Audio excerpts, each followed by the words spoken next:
Kedua, pondasi yang kedua adalah tajridul inqiyadi lahu wa li rasulih duna ma siwa.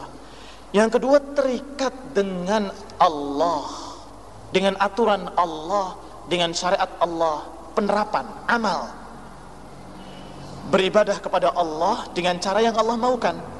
Mana cara yang Allah maukan?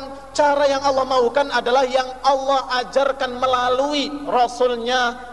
Allah utus Rasulnya alaihi salatu wassalam, Allah turunkan kitabnya Al-Quran untuk mengajarkan kaifa ta'budun, untuk mengajarkan kepada kalian bagaimana kalian beribadah.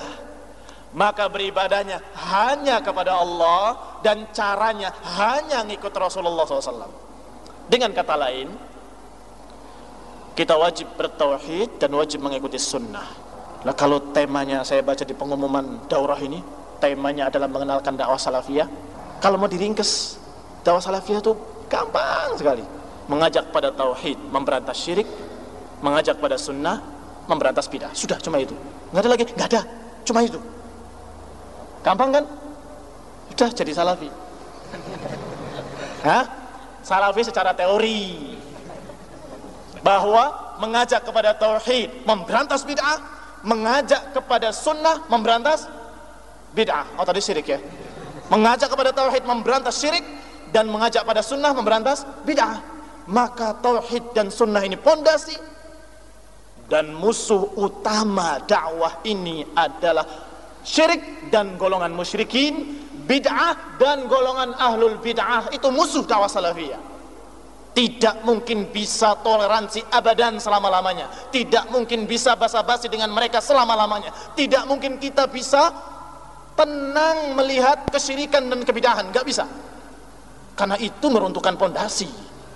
Bagaimana kemudian kita mau tenang-tenang? Oh, kita salafi. Loh, itu bid'ah. Ya, tapi mereka punya kebaikan. Dasmu. Salafi, orang yang pertama ngerusak pondasi dakwah salafiyah, diam. Malah dikatakan dipuji-puji, oh mereka punya kebaikan. Ini suatu keanehan. Bukan salafi sama sekali. Laisa fihi syai' min as-salafiyah. Enggak ada sedikit pun dari salafiyah. Karena pondasinya yang runtuh. Maka jangan dilihat pakaiannya tidak musbil, jangan dilihat jenggotnya yang panjang, jangan dilihat semuanya. Karena itu semuanya bangunan, pondasinya runtuh. Bagaimana kalau pondasinya runtuh? Musyrikin misalnya, ahlul qubur. Terus mau apa? Sisanya apa? Kalau pondasinya yang runtuh. Maka di sini seorang hamba yang bijaksana, dia akan memperbaiki dan mengkuatkan pondasi ini. Adapun selainnya, semuanya adalah bangunan yang berkaitan dengan pondasi ini. Ibadah, tapi didasari dengan bid'ah. Bagaimana? Man amila amalan laisa alaihi amruna fahuwa raddun, rawahu Al-Bukhari, dari Aisyah. Barang siapa yang beramal dengan satu amalan tapi tidak ada perintah dariku, bid'ah, fahuwa raddun, maka dia tertolak, runtuh. Kemudian kalau syirik sama juga. Allah katakan la in asyrakta la yahbatanna 'amaluk wa la takunanna minal khasirin. Kalau engkau berbuat syirik, gugur amalan-amalan kamu semuanya, dan kelak engkau menjadi orang-orang yang rugi.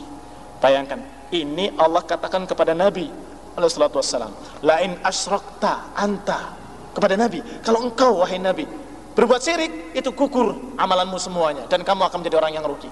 Bayangkan Nabi alaihi salatu wassalam yang amalnya semulia-mulia amalan, yang ibadahnya sesempurna-sempurna ibadah, yang akhlaknya setinggi-tinggi akhlak, yang perjuangannya setinggi-tinggi perjuangan, yang dakwahnya semuanya sempurna, Masya Allah. Itu kalau satu syirik, itu gugur semuanya. Apalagi orangnya di bawah Rasul ibadahnya, bahkan di bawah sahabat, bahkan di bawah tabi'in, bahkan di bawah tabi'in, bahkan di bawah para ulama a'immah, bahkan di bawahnya para ustad-ustad, dalam keadaan asi, dalam keadaan bermaksiat, kemudian dirusak lagi dengan syirik dan bid'ah, ya hancur, nggak tersisa.